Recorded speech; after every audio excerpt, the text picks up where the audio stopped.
বিপদে পড়লে কাছের মানুষ দূরে সরে যায়। মানুষের যে রূপটা দেখে আমরা প্রেমে পড়ি, অধিকাংশ সময় সেটা তার আসল রূপ হয় না।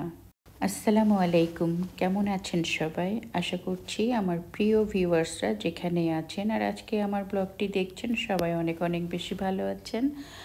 আমার ভিডিওগুলো যদি আপনাদের কাছে ভালো লেগে থাকে আমার চ্যানেলটি সাবস্ক্রাইব করে আমার সাথে থেকে যেতে পারেন। আর যে সকল বন্ধুরা অলরেডি চ্যানেলটা সাবস্ক্রাইব করেছেন, আমাকে সাপোর্ট করছেন, সে সকল বন্ধুদের জন্য থাকলো অন্তর থেকে অনেক অনেক দোয়া আর ভালোবাসা।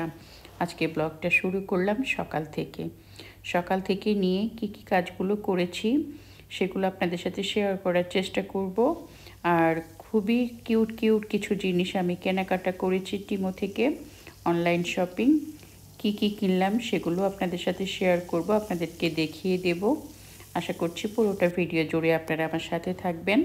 সকাল সকাল নাস্তা কমপ্লিট করেছি, করে এখন একটু চিকেন বিরিয়ানি রান্না করছি আমার মেয়ের জন্য। আমার নেহা খুব পছন্দ করে চিকেনের যে কোনো আইটেমই নেহা খুব পছন্দ করে। অনেক দিন পর ভাবলাম একটু চিকেন বিরিয়ানি করি।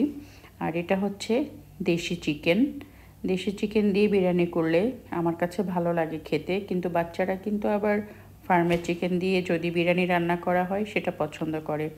এই চিকেনগুলোতে একটু মাংস কম থাকে আর ফার্মের চিকেনে একটু বেশি মাংস থাকে, সেজন্য বাচ্চারা বেশি পছন্দ করে। আমি একটু বেশি করেই করছি, কারণ আমরা দেখা যায় একবার করে খাবো, বাকি যতগুলো বেঁচে যাবে নেহা 2-3 বার খাবে, সেজন্য আমি একটু বেশি করেই চিকেন বিরিয়ানিটা করছি। আর চিকেনটাকে আমি প্রথমে রান্না করে নিচ্ছি। চিকেনটা রান্না করে এখান থেকে চিকেনগুলো আমি উঠিয়ে নেব। তারপরে এই মশলার ভিতরে আমি চালটাকে ভেজে নিয়ে তারপরে আমি বিরিয়ানিটা বসিয়ে দেব। আর আমি সাধারণত এইভাবেই করি, অনেকেই অনেকভাবেই করে। আসলে রান্নাবান্না এক একজন এক এক রকম করে করতে পছন্দ করে।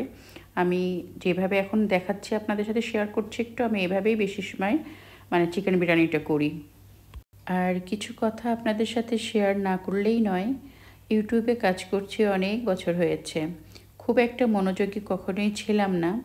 যদি খুব একটা মনোযোগ দিতাম তাহলে হয়তো বা এখানে অনেক আগে কিছুটা হলেও শাইন করতে পারতাম, কিন্তু আমার কোনো আফসোস নেই। আমি যতটুকু ভালোবাসা পেয়েছি এই পর্যন্ত আপনাদের কাছ থেকে, সেটা আমি কখনোই ভুলব না। ইউটিউবে কাজ করা এত সহজ ব্যাপার না, এখানে টিকে থাকাটা অনেক কষ্টের একটা ব্যাপার।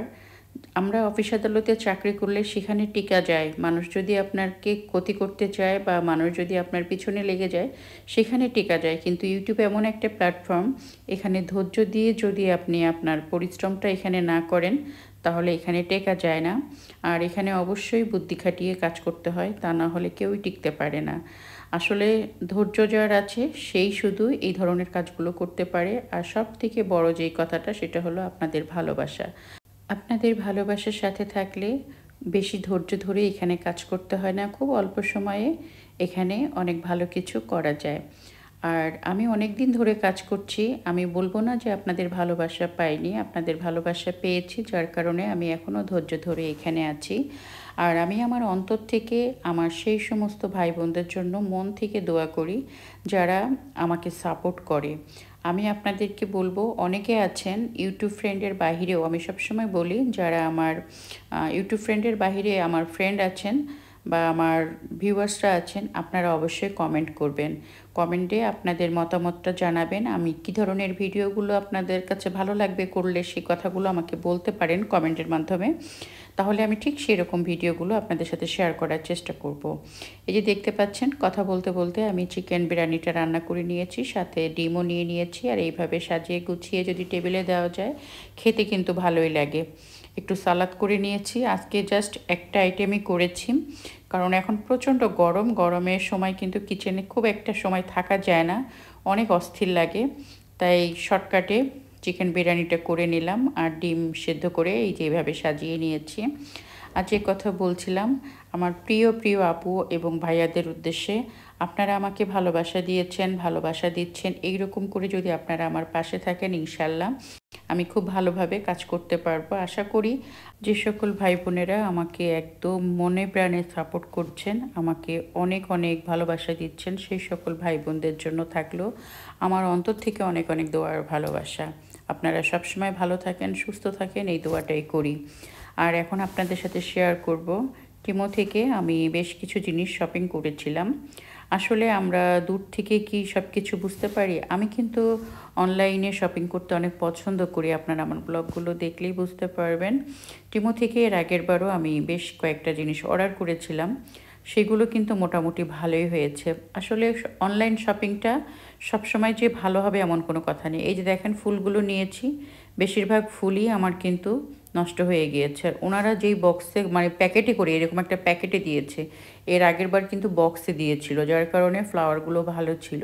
আমি এরকম স্পুনের সেটগুলো অর্ডার করেছিলাম 2 বক্স মানে 2 সেট। কারণ একই রকমের 2 সেট অর্ডার করলে কি হয়, বাসায় যখন অনেক গেস্ট আসে সবাই একই রকম স্পুনে ব্যবহার করে, দেখতে কিন্তু ভালো লাগে। সেজন্য আমি 2টা স্পুন সেট অর্ডার করেছিলাম আর ফ্লাওয়ার অর্ডার করেছিলাম। আর আমরাই তো দুবাই থাকি, দুবাই থেকে কিন্তু টিমোতে যে কোনো কিছু অনলাইনে অর্ডার করলে তো ওনাদের কিন্তু এখানে 135 দেরহাম না হলে ওনারা কিন্তু ডেলিভারি দেয় না। তো এখানে কিন্তু আমার প্রায় 170 দেরহামের জিনিস আমি কিনেছি, তারপরে আমাকে এগুলো ডেলিভারি করেছে। আপনাদের যদি অপশন থাকে ওনাদেরকে বলার যে এগুলো ফ্লাওয়ার জাতীয় জিনিস যেগুলো আছে এগুলো সবসময় বক্সের ভিতরে করে দিতে, তাহলে ফুলগুলো ভালো থাকবে। দেখেন আমার টিউলিপ ফুলগুলো কীরকম নষ্ট হয়ে গিয়েছে। কিছুই করার নাই, আমি কিন্তু সাথে সাথে মেসেজ করেছি যে আমি এগুলো চেঞ্জ করতে চাই, কিন্তু ওনারা বলছে আবার আমাকে 135 দেরহাম মানে শপিং করতে হবে, তারপর ওনারা আসবে। আমি বলেছি ডেলিভারি চার্জটা দিব, কিন্তু আমার এটা চেঞ্জ করে দেওয়ার জন্য, কিন্তু চেঞ্জ করবে না। আর আপনারা যারা স্পুনের এই সেটগুলো কিনবেন একটু কেয়ারফুলি কিনবেন। আমি তো মানে ভালো লাগা থেকে টিমোর সব জিনিসগুলো কিন্তু দেখতে অনেক সুন্দর, একদম মনে হয় যে রিয়েল রিয়েল, আর দেখতে একদম অন্যরকম লাগে। যারা আমরা গৃহিণীরা আছি, আমরা কিন্তু সবসময় অনলাইনে যারা শপিং করি, ঘর বাড়ি সাজানোর জিনিসপত্র খুঁজি, তাদের কাছে কিন্তু খুবই ভালো লাগে টিমোর জিনিসপত্র। তবে এই ধরনের সেটগুলো যখন কিনবেন আপনারা একটু কেয়ারফুলি কিনবেন, কারণ এই স্পুনগুলো দেখতে যেরকম আসলে কিন্তু খুবই লাইট মানে হালকা টাইপের। আমি তো মনে করেছিলাম অনেক ভারী, কিন্তু আসলে অনেক হালকা। যাই হোক, কিছু করার নেই। আপনাদের ভাইয়া কিন্তু আমাকে অলরেডি বলেছে যে আগে তোমার উচিত ছিল কোনো একটা শপিং মলে যেয়ে এই ধরনের জিনিস দেখে তারপরে অর্ডার করা। আমি যেহেতু যেটা বললাম অনেকের কাছে হয়তো ভালো লাগতে পারে, আমি মনে করেছিলাম হয়তো একটু হেভি হবে স্পুনগুলো, আসলে ওরকম হেভি না। আরেকটা কথা আপনাদের সাথে শেয়ার করি, টিমো থেকে যদি আপনারা কখনো কোনো জিনিস অর্ডার করেন তাহলে অবশ্যই সাথে একটা কাচের জিনিস অর্ডার করবেন। কাচের যে কোনো একটা জিনিস অর্ডার করলে কি হয়, ওরা তখন বক্সটা দেয়, কার্টনটা দেয়, ওটার ভিতরে যদি এই ধরনের জিনিসগুলো ওরা দেয় তাহলে কিন্তু নষ্ট হয় না। তাছাড়া যদি আপনারা নর্মাল কোনো জিনিস অর্ডার করেন ওনারা কিন্তু এরকম কোনো কার্টনে করে দেয় না, জাস্ট একটা এরকম ব্যাগের ভিতরে র্যাপ করে দিয়ে দেয়। ওই জিনিসগুলো কিন্তু নষ্ট হওয়ার চান্সেস থাকে অনেক বেশি। যাই হোক, আমার কাছে স্পুন সেটগুলো অনেক ভালো লেগেছিল, যার কারণে অর্ডার করে কিনেছি।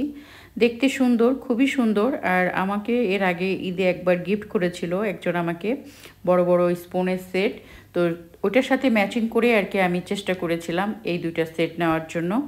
তো আমার কাছে তো ভালো লেগেছে, যাক এদিক ওদিকে তো হবেই, চোখে না দেখে জিনিসপত্র কিনলে একটু এদিক ওদিকে হয়ই, কিন্তু আমার ভালো লেগেছে। আর একটু মন খারাপ হয়ে গিয়েছিল, আমার টিউলিপ ফুলগুলো একটু নষ্ট হয়ে গিয়েছে। আমি গ্লু কিনে ওগুলোকে ঠিক করব, তাছাড়া কোনো উপায় নেই, সেজন্য একটু মনটা খারাপ ছিল। দুপুরে খাওয়া দাওয়ার পরপরই আমরা একটু বাজারে এসেছিলাম।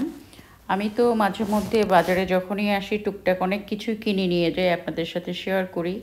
মাসিক বাজার বা সাপ্তাহিক বাজার বলে কিছু হয় না, এভরিডে আমার বাজার হতে থাকে। তো আপনাদের ভাইয়ার ছুটি ছিল, আমার সাথে এসেছিল। দেখেন ও আসার পরেও কিন্তু কত বাজার করেছে। যেটা বলে যে এটা আছে, আমি বলি না এটা অল্প আছে, এটা বেশি আছে, এগুলো শুনে শুনে ও কিন্তু অনেক কিছু কেনাকাটা করেছে। অনেকেই আমার ব্লগ দেখে ভাববেন যে আপু প্রতিদিন এত কেন বাজার করে, আমরা মানুষ কিন্তু 3 জন, এত বাজার লাগে কেন? আসলে এখানে কিন্তু বাজার ঘাট অনেকেই করে না। অনেকে দেখা যায় নিচে কোনো গ্রোসারি থাকলে একটা দুটো করে হাতে করে নিয়ে আসে, আবার পরের দিন যায়, আমাদের কিন্তু সেটা হয় না।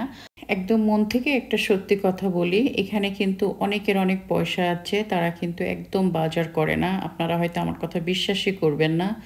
একদম কাছের থেকে আমার ব্লগ কিন্তু সবাই দেখে, দুবাই দেখে, আত্মীয় স্বজন বন্ধু বান্ধব সবাই কিন্তু দেখে। আমি যদি এখানে কোনো রকম কোনো কথা যদি একটু এদিক ওদিকে বলি, অবশ্যই আমাকে সবাই ধরবে বা আমাকে সবাই কমেন্ট করবে বা আমাকে ফোন দিবে। একদম সত্যি একটা কথা, এখানে কিন্তু অনেক পয়সাওয়ালারাও ওরকম বাজার করে না।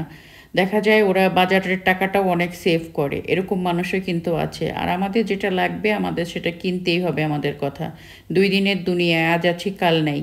আমরা অত সেভিংস করার জন্য চিন্তা করি না, যখন যেটা লাগবে সেটা তো আমাদের কিনতেই হবে। যাই হোক, ব্লগটা আর বেশি বড় করব না, বাজারগুলো গোছানো আর শেয়ার করতে পারলাম না, ব্লগটা বড় হয়ে যাবে। আজকের মতো শেষ করে দিচ্ছি ব্লগটা। ইনশাল্লাহ আবার দেখা হবে, কথা হবে। আল্লাহ হাফেজ।